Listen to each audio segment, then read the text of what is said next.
Bienvenue dans cette vidéo qui est assez exceptionnelle dans le sens où je vais faire intervenir Julie, qui est une coiffeuse indépendante depuis plus de 13 ans et qui a monté son e-commerce de produits capillaires naturels et éco-responsables. Et elle va partager dans cette vidéo comment elle a fait pour performer sur Pinterest. Donc il y a très peu de personnes qui sont intervenues finalement sur cette chaîne YouTube. Il y a eu Quentin il y a quelques mois qui a détaillé sa stratégie, comment il a fait pour générer plus de 1500 € par jour. Je mettrai le lien en description. Et là justement c'est Julie qui nous partage comment elle a fait pour obtenir de très bons résultats sur Pinterest. Donc elle a obtenu des ROS supérieurs à 5 dès les premiers jours de lancement et du coup elle va partager tout son retour d'expérience et comment elle a fait de A à Z et comment elle en est venue justement à créer son e-commerce et à performer sur Pinterest. Donc je vous laisse directement avec la vidéo et on se retrouve juste après.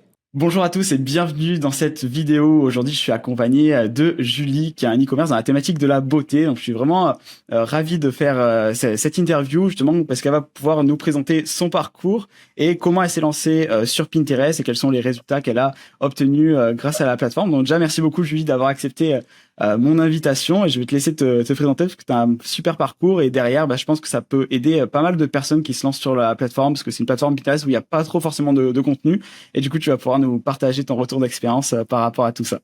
Alors bonjour Luc, merci à toi. Du coup, moi j'ai lancé ma propre marque de cosmétiques en fait en décembre, donc via un e-commerce. Et du coup, j'ai commencé un petit peu à m'intéresser à la publicité pour pouvoir développer au mieux mon e-commerce. Voilà. Et avant cette partie-là e-commerce, du coup, quelle était ta situation et pourquoi tu t'es lancée justement en e-commerce? Alors en fait, je suis coiffeuse indépendante depuis 13 ans et du coup, à l'aide d'un laboratoire, j'ai créé ma propre marque de cosmétiques capillaires naturels et que je vendais déjà en clientèle physique. Et j'ai eu envie de vraiment développer la marque et du coup, je me suis dirigée vers un e-commerce où j'aurais pu la commercialiser au mieux et surtout à plus grande échelle. Voilà. Ça marche. Et comment ça s'est passé en termes de process? À quel moment vraiment tu t'es lancé sur cette partie e-commerce? Quelles ont été les différentes étapes qui t'ont amené là? Les différentes étapes, il y a eu le Covid. Voilà, où du coup, du jour au lendemain, mon activité s'était retrouvée à zéro. Je pouvais plus exercer et du coup, je m'étais dit, en tant qu'indépendante, oui, si on nous empêche de travailler, il y a plus de revenus, il y a plus de ressources. Et du coup, j'ai un petit peu accéléré le processus de la vente en ligne. En fait, je me suis vraiment penchée dessus. J'avais suivi une formation en ligne pour apprendre à créer un site internet. Et du coup, j'ai créé moi-même mon site internet pour pouvoir vendre mes produits. Ok. Et à la suite de ça, avant, parce que je crois qu'au démarrage, c'était pas parti par Pinterest au tout démarrage. Non. Qu'est-ce que t'as testé avant Pinterest pour avoir tes premières ventes et tes premiers clients? Alors en premier, je m'étais mis en organique sur Facebook et Instagram et j'ai voulu très vite tester les ads. Forcément pour avoir plus de visibilité parce qu'en plus moi avant le e-commerce je n'avais pas de réseaux sociaux donc j'avais pas de communauté de créer en fait par rapport à ça et du coup je me suis vite tournée vers la publicité pour que entre guillemets ça aille plus vite mais là je me suis retrouvée noyée au milieu des grandes marques avec des budgets énormes et du coup ça avait été un peu un échec. J'avais pourtant suivi une formation sur les ads, donc qui m'a quand même servi pour apprendre à comprendre les tableaux, les nominations et tout ça. Mais c'est vrai que voilà, j'avais vraiment l'impression d'être minuscule au milieu d'un million de grosses marques, très compliqué. D'accord. Donc du coup, en fait, t'as démarré sur la partie plus Facebook, Instagram avec de la partie organique et t'as voulu booster en ads et au démarrage, ça a pas marché. Non. Et ça remonte à quand? C'était il y a plus d'un an ou juste après le Covid? Février de mémoire. Ok. Et du coup, février, j'ai testé pendant un mois. Voilà, différentes créas, différentes audiences, différentes. Mais voilà, je pense que quand on démarre, Et t'avais testé avec quel budget à peu près? T'avais fait une perte de combien? Je sais pas si tu t'en rappelles. J'ai perdu sur le mois, j'ai perdu pas loin de 1 000 €. Ok, ah ouais, quand même. Ok, donc t'es parti avec ce budget-là au démarrage. Ouais. Ok, t'as testé différentes classes, ça avait pas forcément marché. Non. Et après, à quel moment tu t'es dit justement Pinterest pourrait être intéressant et pourquoi t'as switché, t'as pivoté sur cette plateforme? Et en fait, déjà moi en tant que consommatrice, j'aimais bien Pinterest. Moi je suis très visuelle et c'est vrai que du coup les produits, moi j'ai porté beaucoup d'intérêt au packaging, tout ça, enfin à l'image de marque, et je suis tombée tout simplement un jour sur une de tes vidéos, et du coup je les ai regardées en boucle. Tu donnais des conseils hyper pertinents, et du coup j'avais vite atterri sur ton lien de formation, et tu donnais un live et j'y ai assisté tout simplement, et du coup Ok, voilà, ça m'a plu quoi. Je me suis dit pourquoi pas. Ensuite je t'avais demandé, je sais pas si tu te rappelles, si on pouvait s'appeler avant bien sûr. voilà, et tu m'avais dit oui, et déjà je m'étais dit chapeau, parce que c'est vrai que c'est pas tous les formateurs qui acceptent d'appeler tout ça, et du coup cet appel m'avait rassuré voilà, sur le fonctionnement de ta formation, sur ses valeurs et sur la promesse donnée Mhm. quoi. Ouais, complètement. Et du coup, par rapport à ça, du coup, avec Pinterest, ce que tu recherchais, c'était surtout vraiment du retour sur investissement directement. Ouais. T'as surtout travaillé aussi la partie publicité. Tu voulais aller vite, hein, je me rappelle. Oui. C'était vraiment cette notion-là. Ouais, Pas forcément perdre beaucoup de temps sur la partie organique, non, même s'il faut la complémenter pour travailler au global. c'est ça. Donc c'était vraiment ça tes objectifs. Mm, Et après, vu que t'étais dans la thématique de la beauté, le but c'était de cibler la bonne audience, une audience particulièrement féminine, quoi. c'est C'est ça. vraiment ça. C'est ça. En fait, j'avais Et, pas énormément et de temps en travaillant à côté pour avoir le temps en fait de développer en organique. Donc voilà, je pouvais poster assez régulièrement par semaine, mais je pouvais pas compter que là-dessus quoi. Donc du coup, c'est vrai que moi j'étais vraiment intéressée par la partie publicitaire de Pinterest. Ouais. Mm. Et donc après, dès que tu as rejoint le programme, on a eu, quelques problématiques au niveau du compte publicitaire, Mm. parce que justement, tu as bien mis en relation avec les bonnes personnes de l'équipe de Pinterest. L'équipe de Pinterest est assez large, etc. Mais c'est parti sur des tickets qui s'étaient développés aux US, dans le sens où il y avait des problématiques par rapport au paiement. T'avais un compte qui était un peu blacklisté alors qu'il y avait aucune action qui a été mise en place dans le passé. C'est C'est un ça. problème étrange. Même nous, c'était la première fois qu'on avait Ouais. ce type de problème-là. Ça a mis quelques semaines à se régler. Donc des fois, il peut arriver aussi d'avoir ce type de problème. Mais voilà. Et ça, à partir de là, ce qui s'est passé derrière, c'est que une fois que le compte a été désactivé, t'as fait un appel avec Théo. C'est bien ça? C'est ça. En fait, le compte a été désactivé. Du coup, j'ai eu un appel avec Théo. Donc après, j'ai été bien suivie pour remettre en route le compte. Et quand j'ai eu l'appel avec Théo, en fait, j'ai vu avec lui un petit peu les audiences, tout ça, ce que je pensais, ce que lui me conseillait, et j'ai pu commencer à lancer en fait mes campagnes. Ok. Ouais. Et à partir de là, justement, tu lances tes premières campagnes. Ouais. Qu'est-ce que ça a donné en termes de résultats? Par quel budget au démarrage Et on t'a conseillé, etc. je suis partie donc sur 2 campagnes, une à 10 euros avec un centre d'intérêt beauté et mode femme, et une autre avec un concept de mots-clés. En fait, j'ai été surprise parce qu'effectivement, dans la formation, tu dis que c'est un petit peu long à mettre en place, tout ça. Et finalement, moi, j'ai vite eu beaucoup de trafic avec un petit budget. Donc ça, déjà, ça m'avait surprise. Et moi, enfin, l'appel avec Théo, limite, je voulais mettre plus en budget. Il me disait non, non, mais pour commencer, enfin voilà, c'est presque lui qui m'a dit vas-y doucement, tu verras. Et du coup, c'est vrai que j'ai été épatée d'avoir autant de trafic avec un si petit budget.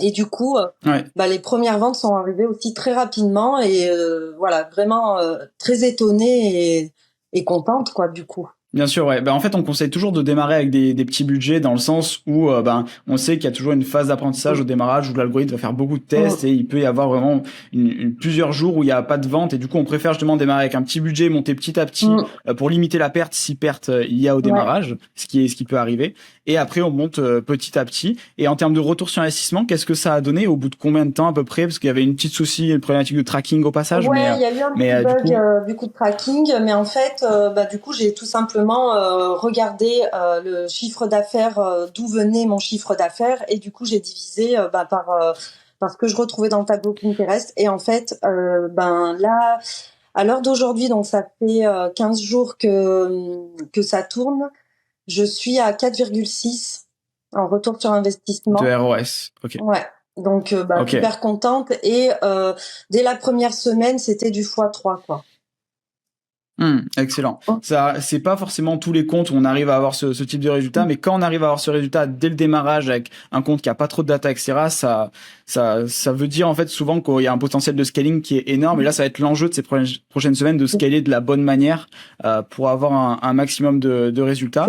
Et par rapport à ça, est-ce que quelle est ta valeur à peu près de ton panier moyen? Je sais pas à combien tu es à peu près. Les personnes en moyenne achètent à 55 euros. Ok, voilà. Ça marche. Après, c'est vrai que Théo m'avait bien conseillé pour les créas, puisque la première semaine, donc il m'avait dit voilà, teste un maximum de créa, voilà. Et du coup, après la première semaine, on a eu un call où on a analysé. Il y avait vraiment 2 créas de avant-après qui avaient vraiment plus performé que les autres. Et du coup, moi, j'y ai retrouvé aussi dans mes ventes, puisque c'était ces produits-là, parce que du coup, j'ai plusieurs produits. Et du coup, c'était ces produits-là qui s'étaient beaucoup vendus. Et du coup, il m'a dit, voilà, maintenant, tu remplaces les autres créas par, voilà, la même structure de vidéo, en fait.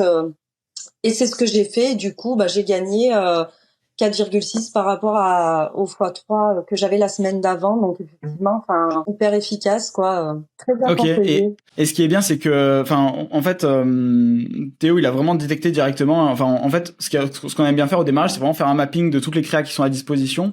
Et après, il faut quand même les tester, parce qu'il y a des créas des fois qui vont très bien fonctionner sur Facebook, mais pas sur Pinterest. Et là, justement, de ton côté, c'est vraiment les créas vidéo avant-après qui ont bien marché. Est-ce que tu peux nous en dire plus par rapport à ça? Quel type de créa? C'est vraiment des avant-après? Qu'est-ce qu'ils mettent en avant et comment ça se passe? Du coup, c'est des créations tout simplement hyper courtes où je montre. Alors, celle qui a le plus performé, c'est tout simplement une photo où je dis ce que je voulais. Je montre les cheveux avant et je montre ensuite la transformation. Et cette vidéo, elle est hyper courte, mais elle a cartonné, un peu au format TikTok. C'est ce que m'avait conseillé Théo. Et c'est vrai que limite moi quand j'avais fait la vidéo, je m'étais dit mais c'est pas assez pro, c'est pas assez propre, c'est pas. Et en fait, c'est celle qui a le mieux fonctionné, le réel, quoi. Voilà, un peu lifestyle, vraiment filmé avec son téléphone. Après, voilà, la caméra du téléphone est quand même bien. Enfin, je pense aussi qu'il faut pas que ce soit trop brouillon.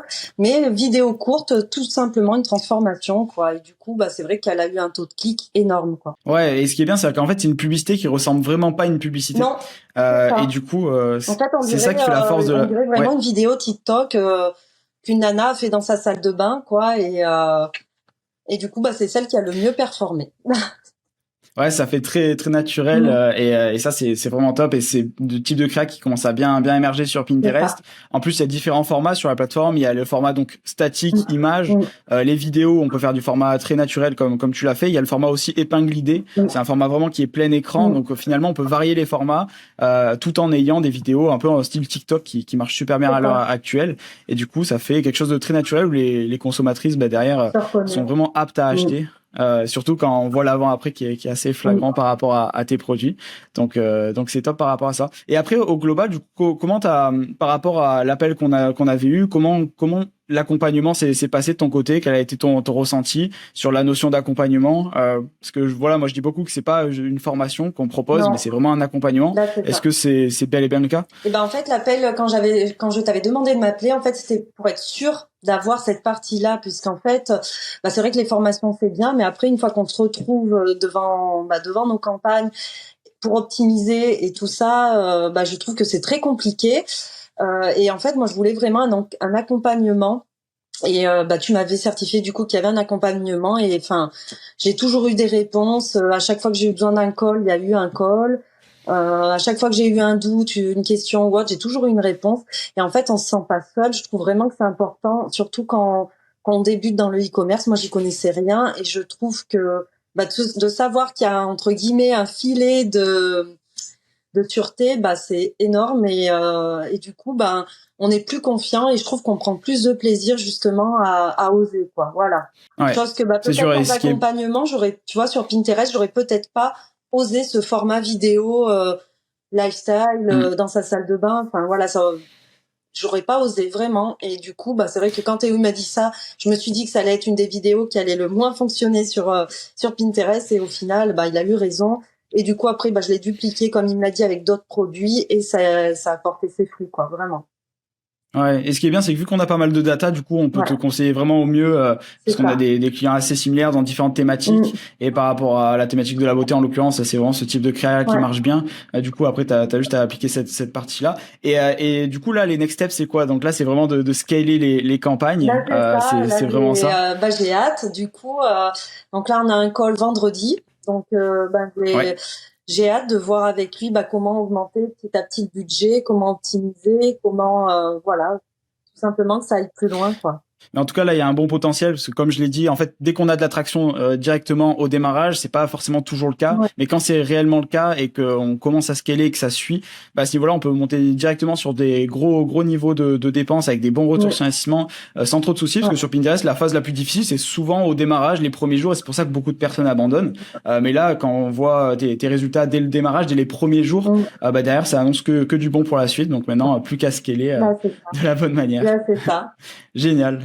Bon, merci en tout cas, Julie, d'avoir témoigné et d'avoir pu partager ton expérience par rapport à Pinterest. Dans la chaîne YouTube, du coup, on se retrouve sur les prochaines vidéos. Et merci encore, Julie, et on se tient au courant. Merci à toi, Luc. À bientôt. Merci, à bientôt.